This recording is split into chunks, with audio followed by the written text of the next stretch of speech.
What's up mga gayam? Ngayong ngang araw ay sumama ako kina The Explorer para mamili ng mga gamit ni Baby. Tamang-tama kasi pupunta rin sila ng Alaminos para magpa-renew ng kanilang sasakyan. Dahil nakatanggap nga tayo ng sponsor mula kay Auntie na taga-suporta po ni The Explorer. Sa mga hindi nga po nakapanood ay ito po yung video na yon sa page po ng Mr. and Mrs. The Explorer. At dahil meron nga pong mga nagbigay ng gamit ni Baby like baro-baruan ganon, kulang na lang po is lampin. Kaya yun po yung binili namin ngayon. Lampin at saka gloves and socks na lang po ni Baby. Sa mga hindi nga po nakakaalam at nakakapanood pa, si Auntie po ay nagbigay ng 2,500 pesos. Sinabi po niya na pandagdag ko po sa gastos sa akin pagbubuntis. Araw nga po ng linggo nung binigay sa amin ni The Explorer ang sponsor na yon at agad-agad po Monday ng kinaumagahan ay pupunta na po agad kami sa Alaminos. Kaya naman malaking tulong talaga ang binigay ni Auntie sa amin para pandagdag sa mga binili kong gamit ni Baby. At sa unang stop nga po natin ay umabot ang bill natin ng 600 plus. Bago nga po kami namili ng Lunes ay Sabado po nun ay nagpa-check up po ako kasi nag-spotting po ako at resetahan po ako ng doktor ng pampakapit. At nung araw nga ng check up ko ay bumili ako ng gamot na pang 3 days lang kasi yun lang ang kinaya ng pera ko nung araw na yun. At mabuti na lang po at may mabuting puso po si Auntie at nag-sponsor po siya sa akin. Kaya nabili ko po yung remaining na kulang na lang po para sa 1 week na gamutan ko sa aking pampakapit.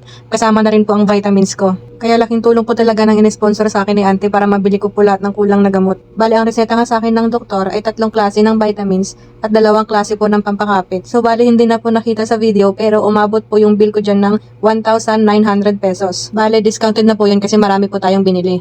So, bali, inuumpisahan ko na nga pong mamili ngayon. Dahil 1.5 buwan na nga lang ay manganganak na ako. Kaya maganda na ngayon pa lang ay hinahanda ko na ang mga kakailanganin ko. At inuna ko nga po yung mga kailangan sa paganganak. At sa 2,500 nga po na in-sponsor ni Auntie, ay konti na lang po ang idinagdag ko. Kaya napakalaking tulong po talaga.